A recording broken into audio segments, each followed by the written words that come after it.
Hello and welcome to Gang Culture Podcast, a series educating you about gang culture. This season, our host Ellis Rouse continues to talk with an array of unique voices to inspire, empower, and cause change. But also this season, we are exploring alternative activities being offered to teens in Delaware. Whether you are listening at home, school, or on the way to work, we hope you enjoy and share with others.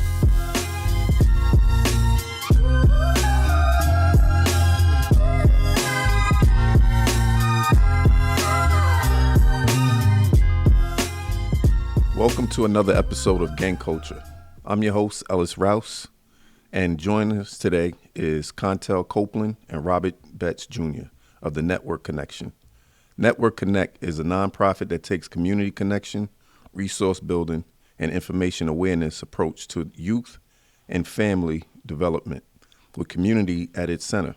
Outreach coordinator Konta helps build and grow partnerships like-minded organizations, while Robert works in the youth services, helping build those relationships.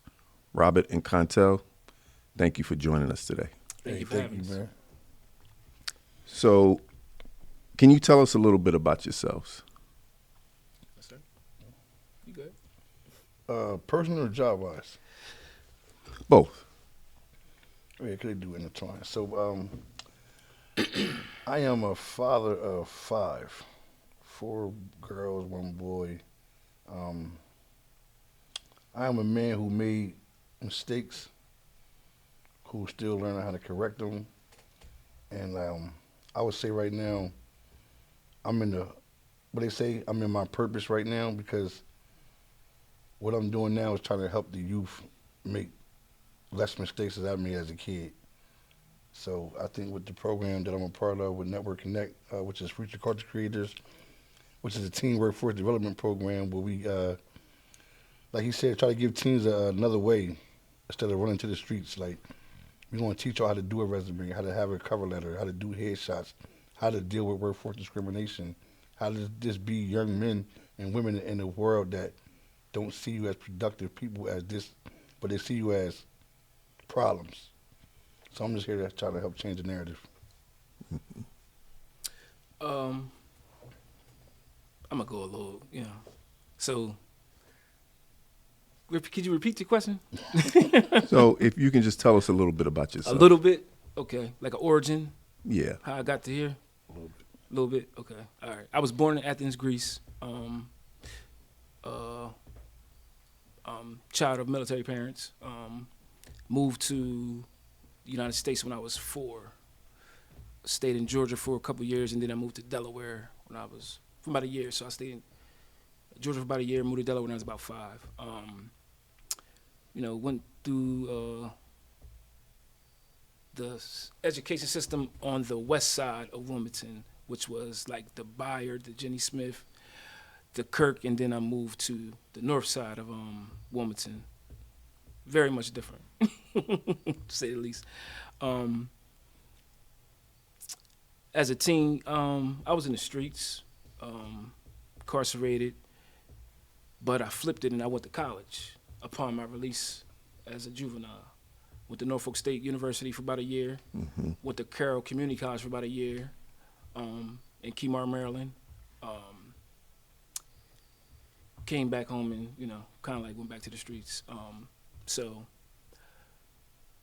since I was about 30, I'm 46 now, so I've been working in community. Damn, go ahead, say it out loud. It's organic. So upon my last incarceration was 2007. I was released in 2010, and I've been doing community work ever since. Passionate about it. Passionate about the people that I help. And it was from working straight with the community, with the University of Delaware at first, then working with returning citizens, which was something I knew a lot about. And then, as of late, is working with Network Connect. So I've been with Network Connect for about 5 years, and as long as I've ever been employed with one organization, but it's a great organization. Great organization. Great organization. So unique. You know, I work with a lot of different organizations, nonprofits, within the work that I was doing, but nothing was like Network Connect. You know what I'm saying? And here we are. So something that I picked up on what you both said, which is similar to my life, it's where we made mistakes and we want to correct that and we want to pour into others, you know, how we can use those negative times and we can turn them into a positive. You know, for myself, I was a part of a gang, and I'm still a part of a gang, to be honest with you. You know, you don't really get out. And Just not active. I'm just not active, and what I am is active in the community, so that I could show fellow gang members that you can actually make a difference, and you can be part of your neighborhood clique or whatever that is, and still just say, this is what I want to do. This is how I want to help impact the community, you know, and like I said, pour into people and young people especially, you know, because they're our future. Absolutely. So I appreciate that, you guys. Yeah. How does Network Connect help the community, and what types of services and programs do they provide?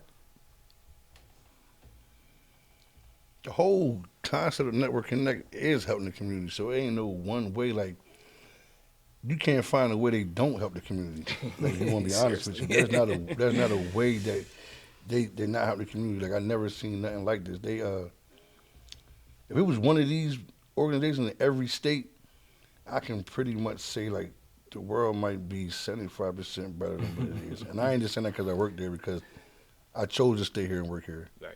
You know what I mean? That means it's something I like doing. So, yeah, it ain't a way that we don't help people. Like for instance, like just say with me working with Freezer Card Creators, that's for the teens. So we helping the teens not make that left, but to make that right. You feel what I'm saying? Wilmington Street Team, the ones that made that left, we trying to bring them back right. You feel what I'm saying? Which is the older ones who might have been a little hard to reach, but still need help. Just because they was hard to reach as kids and they still going that wrong way as an adult, don't mean they can't take a little bit of help here and there. Right. So we there to help them on that aspect. Community well-being ambassadors, the same thing.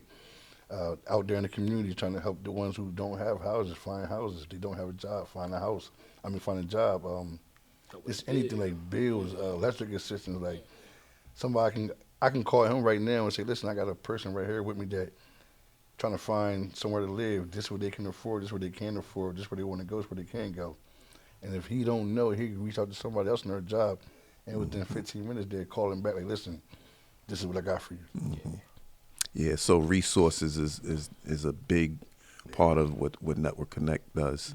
Yeah. The resource kings. Yeah. And that's important in the lower income housing or lower income families. You know, they just don't know. Like, where do I go? What do I do next? I didn't know. Right. You know what I'm saying? Last time I didn't even know. Right. So. Right. And that, you know, obviously when you're in these situations, it's feast or famine. You don't know what to do next, and you become angry, and you're saying to yourself, I don't want this to happen, and now that's where decisions can sway left or right. Okay. What are your personal experiences with gangs?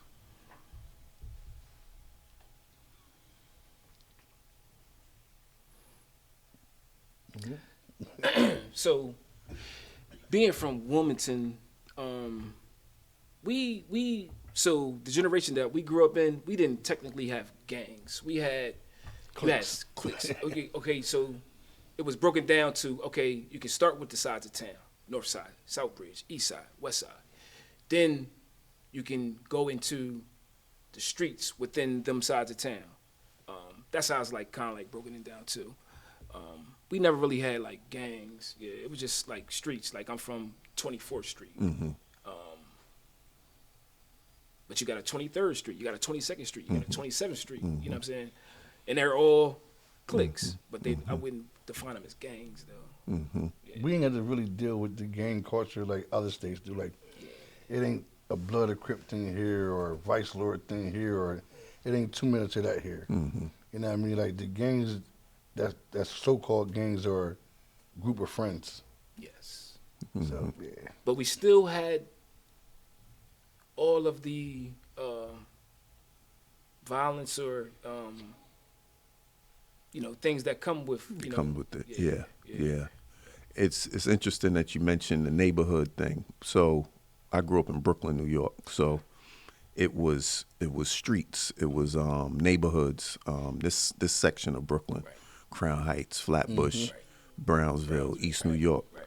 and in my area it was something called lowlives, and it wasn't like a gang to us. They were Polo? boosters. Polo. Yeah, they boosted. So, and we looked at them like Robin Hood. Okay. Like they went and took these clothes that made us look good, feel Yes. good, and they shared it. Some shared it, some, sold it or whatever it was. it wasn't at full price. Right. Right. When a shirt that would cost normally, astronomical amount of dollars, you can. Even at that time. Yeah. So I watched how it transitioned. That was in the 90s and 80s, and then it transitioned into Bloods and Crips. Yeah.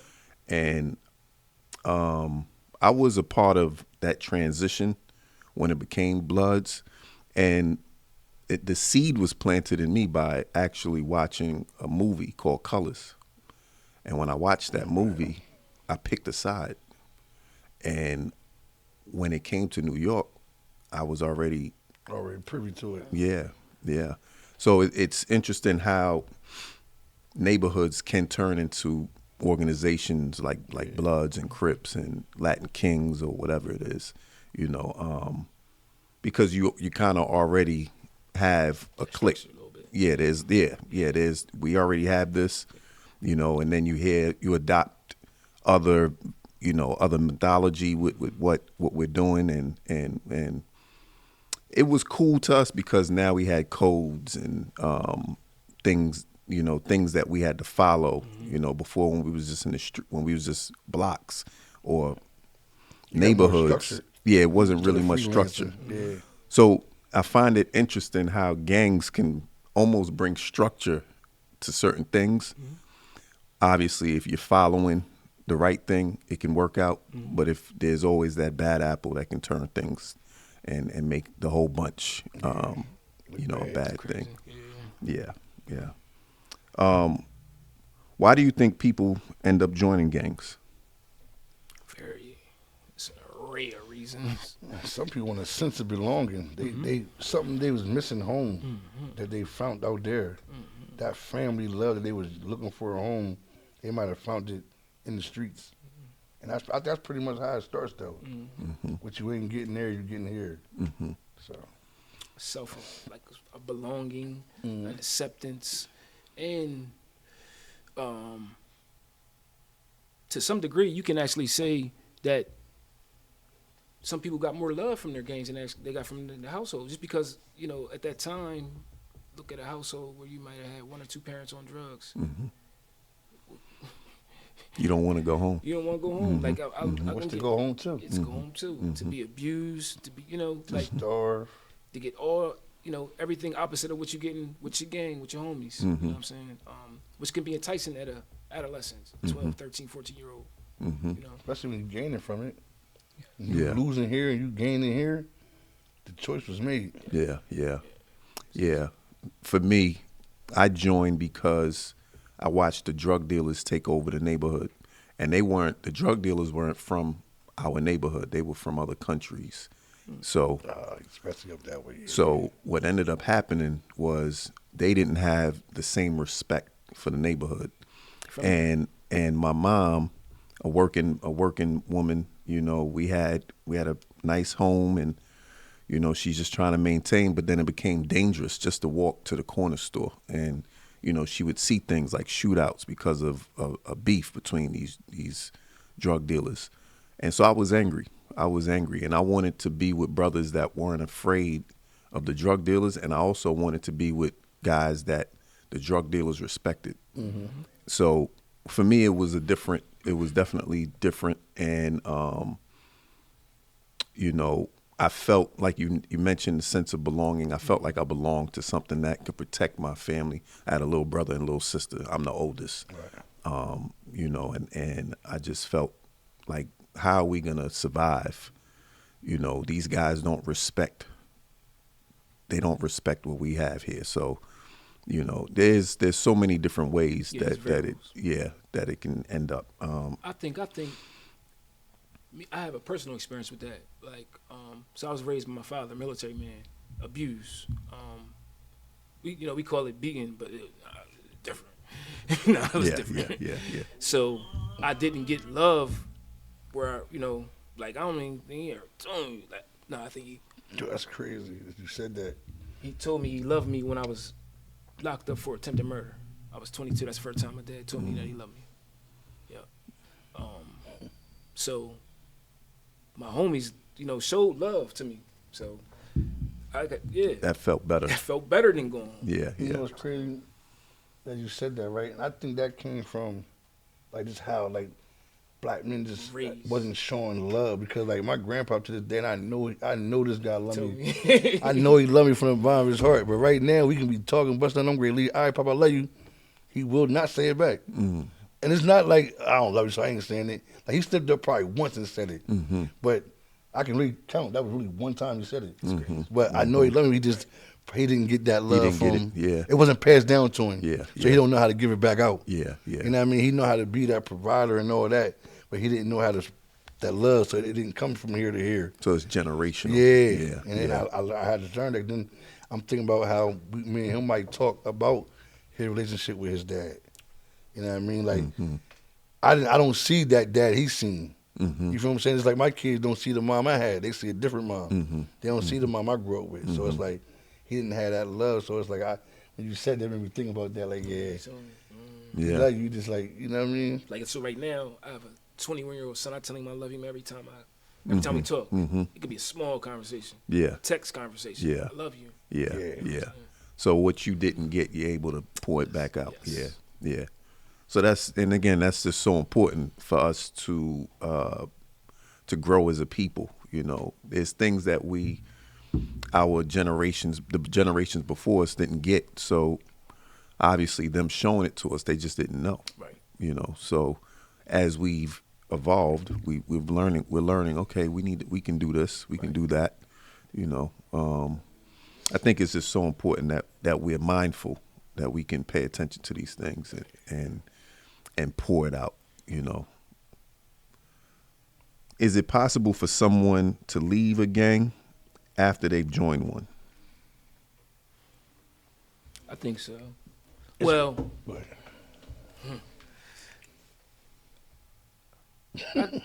you go ahead. I would say, so I'm where you at. I know where you at. That's my man, so I know where he at. The way we grew up is from what we seen. So what we seen on TV, how gangs be, nah, it ain't. Cause they like blood in, blood out. Yeah. You know what I mean? And like, if you see it on TV, like, you never seen too many people leave successfully. And they tell you that, like, the only way you leave is, Yeah. But I think for us, the way we grew up and what we grew up around, like you say, from Brooklyn, so that gang, you was in a gang. Yeah. You feel me? Like you said, you're still in it. Yeah. You just ain't active. Negative active.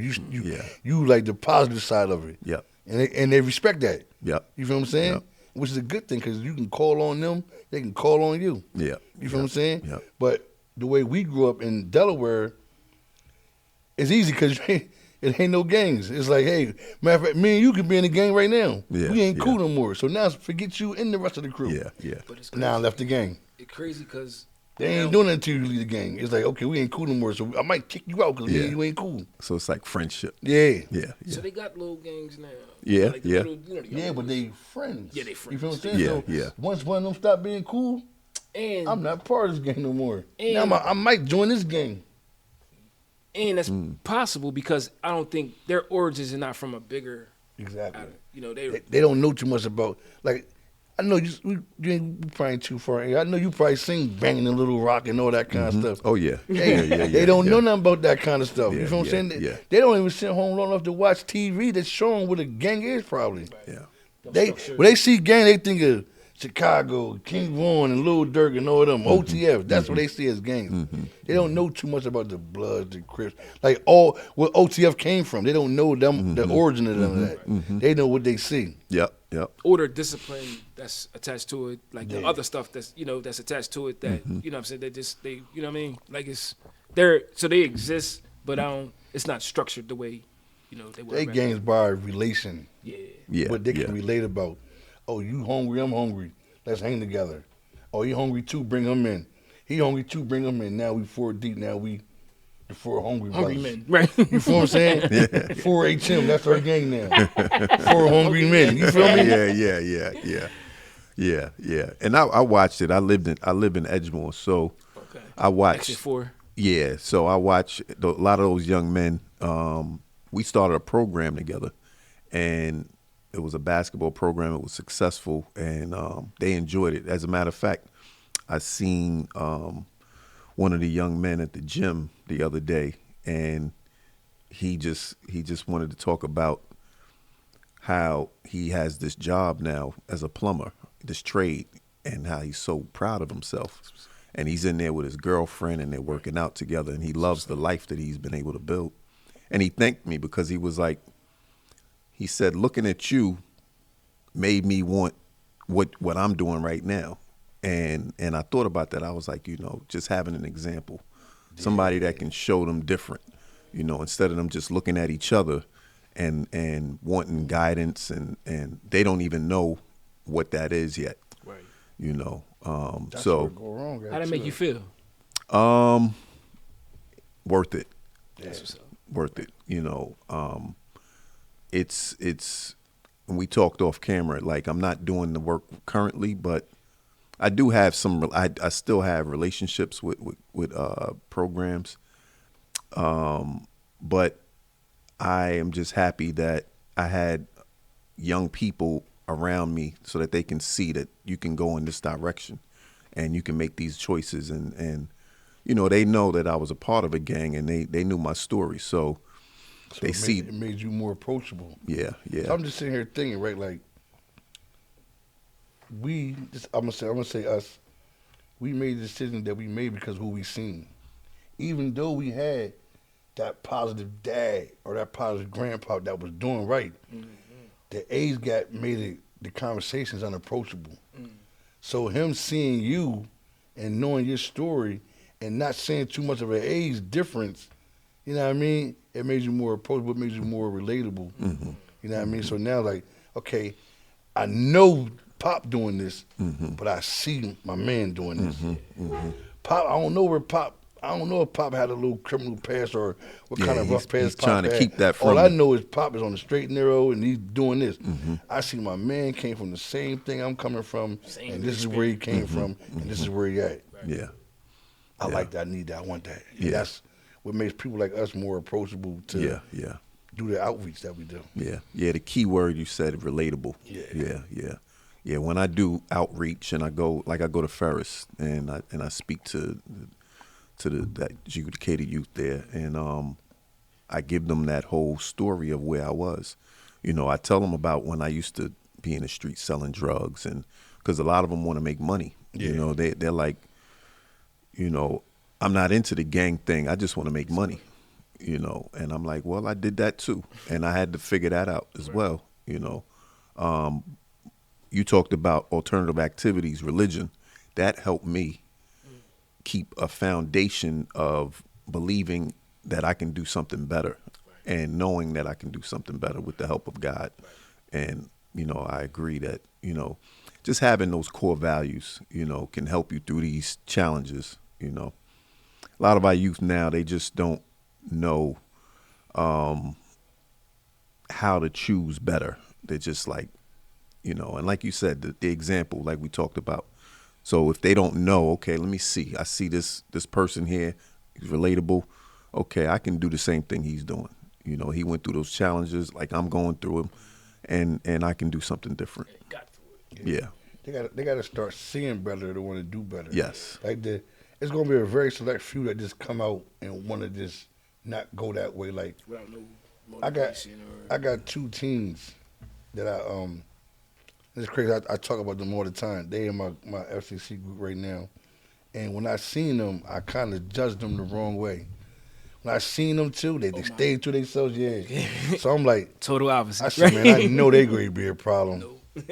Man, I apologize to them every chance I get. Like, yo, I really judged y'all wrong. Mm-hmm. Like, I asked them, so I do check-ins with them every week just to check in with them, see how they doing.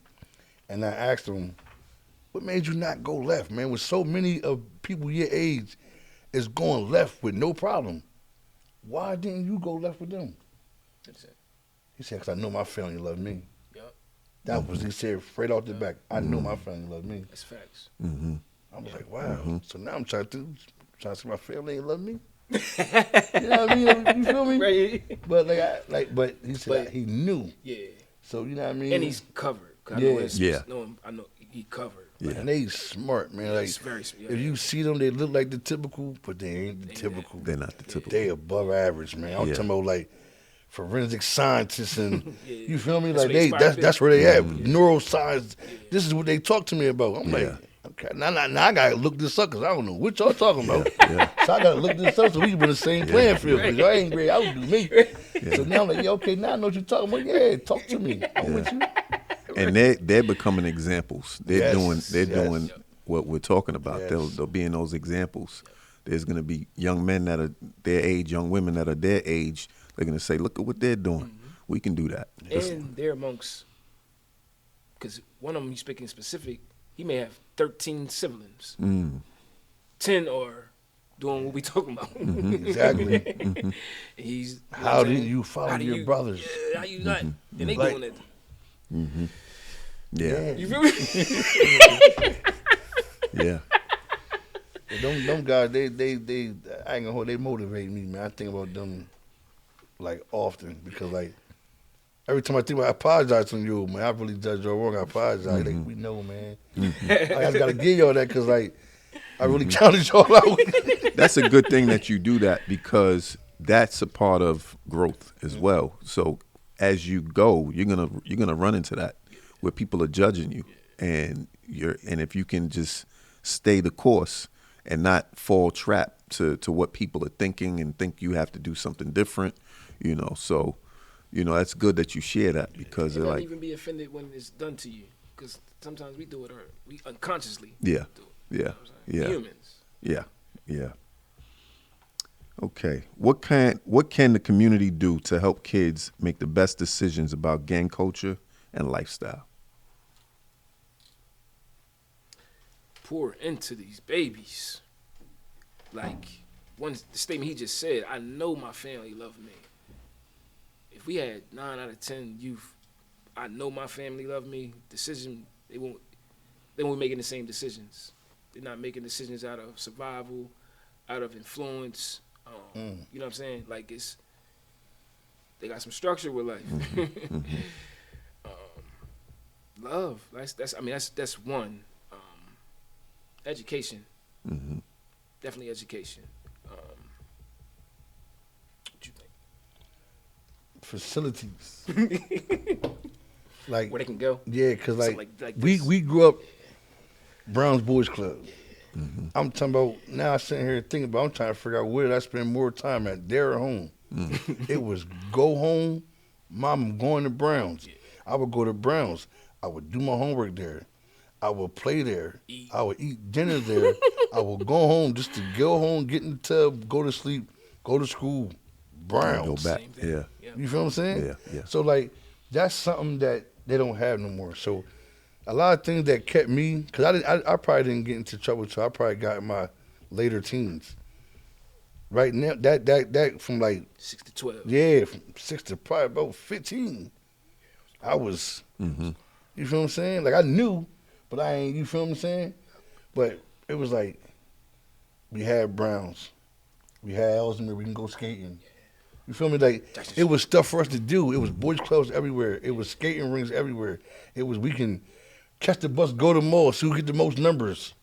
Like we had things to do. I feel like these kids don't got nothing to do. So when you take things away from kids, you kind of force them to be adults now. Because we ain't really see a need for money at that age from 6 to 12. No. they need money now. Like they don't. It's not about me getting a job. I need money. Like my mom was out here, and my dad wherever he's at. I need money now. And I grew up rough, but I didn't need money. You know what I'm saying? Yeah. Like You can live off the land. yeah. Like I can hold you. I used to pump gas. Like that was my first job. Like how do you see the guy doing now? I might have been the first one that started that. I'm talking about rain, sleet, or snow. I was out there pumping gas for money because, times came I needed money. Yeah. But I still had places to still be a kid at. They not kids no more. Yeah. They're growing up, and then they shoot them straight to the streets. It's like. And then also they have social media. So with that, they get influenced by what they're looking at. This might Tyson. Enticed. This is what I want to do, but I'm looking at this guy. He's doing this. And how did he get there? Look good. I want that. I want that. So What come with that? the challenges are different. And I think I was having a conversation with somebody earlier today. Like they have access to so much information. I think it's too much information. As they say, TMI. Yeah, too much. It might be too much because it's good. Like they have access to information that we didn't at a time where they can like really benefit from it. Like they can start saving money right now. And by the time they're 46, my age, they can retire. Well off. That's good information. They'd be well off. You know what I'm saying? Yeah. That's great information. Great information. Stuff that we wasn't privy to. But they ain't got no structure right now as a kid.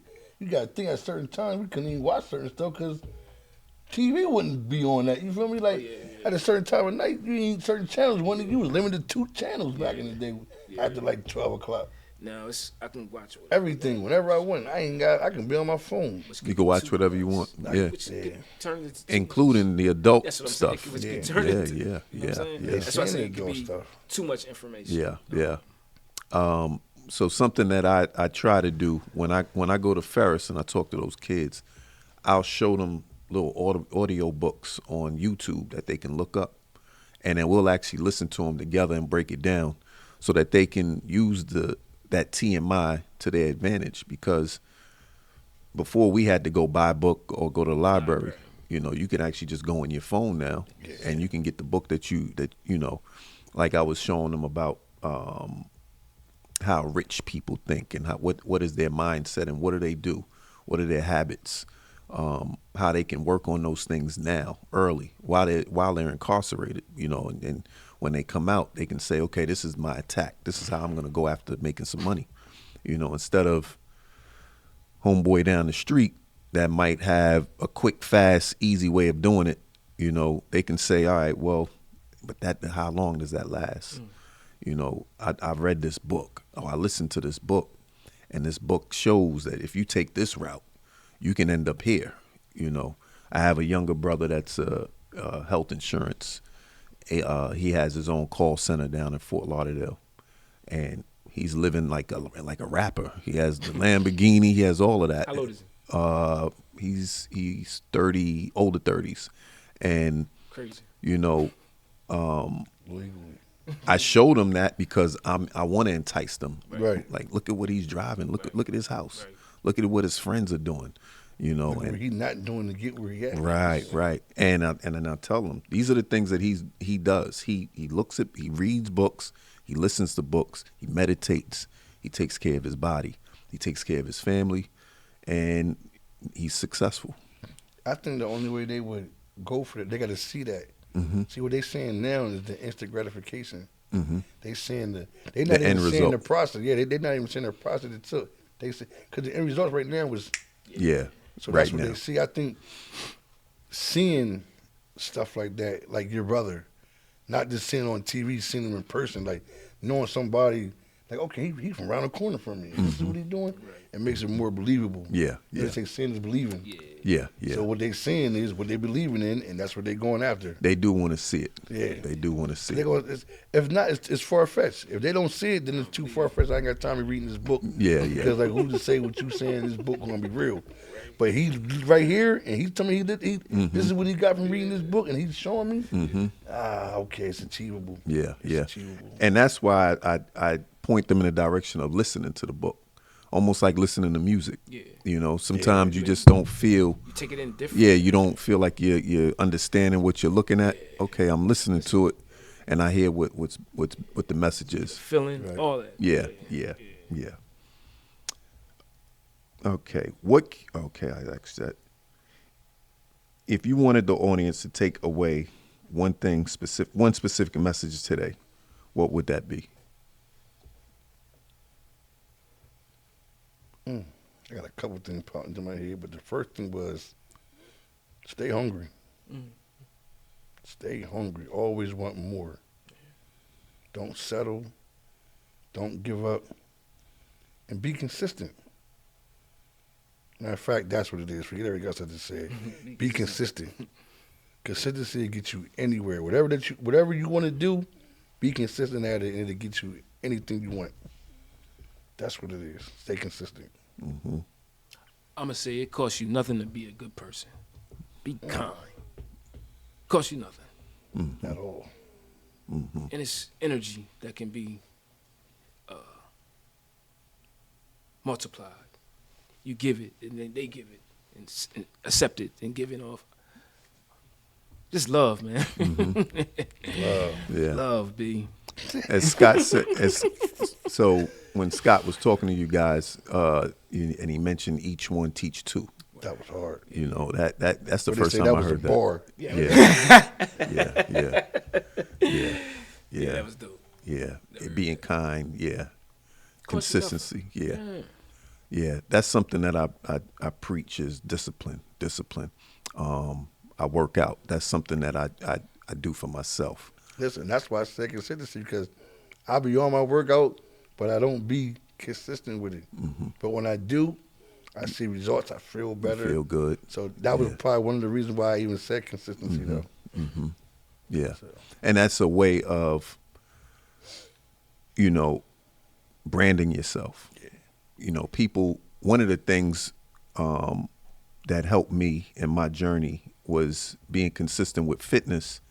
I ended up meeting like celebrities, and because I would be in areas like in New York, there's celebrities everywhere. So, and I used to also travel to Miami and meet celebrities, and it wasn't that I was meeting them that's what I wanted. It was that, okay, I'm at a level where they look at me as an equal, even though I don't have the same money.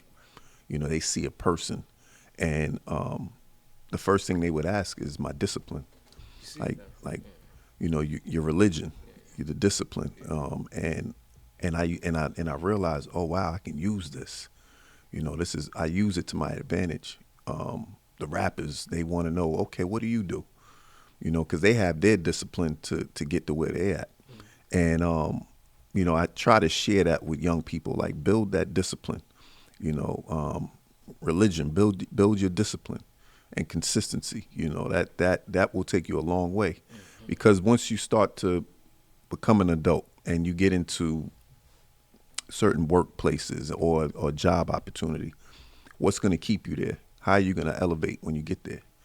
The job has to see your consistency, your discipline, and also you need that discipline to keep going, because like you said, young people want it now. It's like, oh, y'all not promoting me. I'm good. I'm out of here. It's like, okay, let me stay the course. Let me stay, keep my head down and tucked and stay on the right path. When you mentioned love, I just wanted to go back to that. When I joined the gang, it was a lot different for me.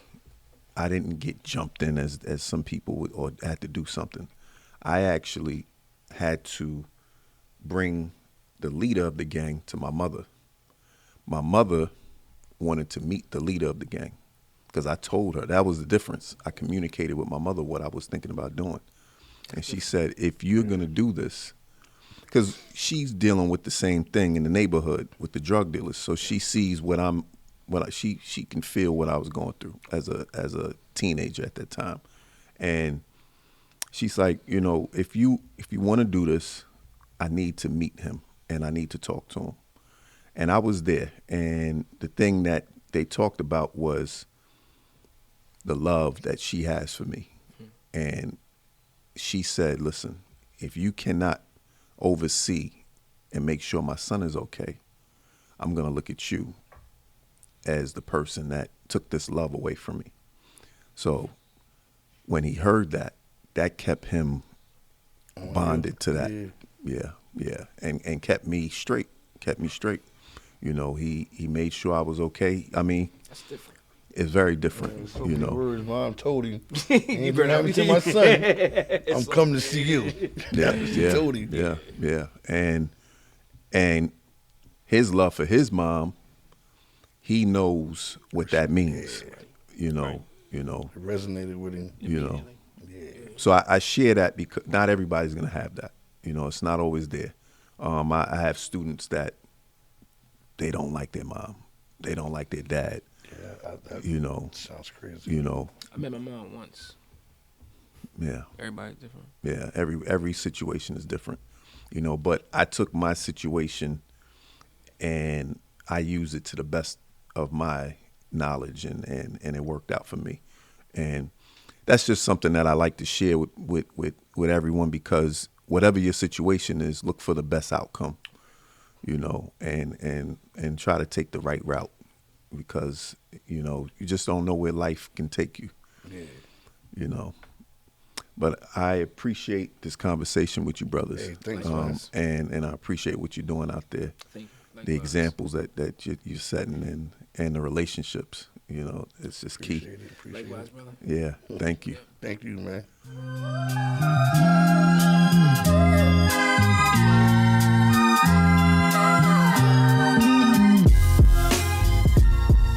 We hope you found this episode informative. We look forward to continuing the conversation, and stay tuned for our next episode.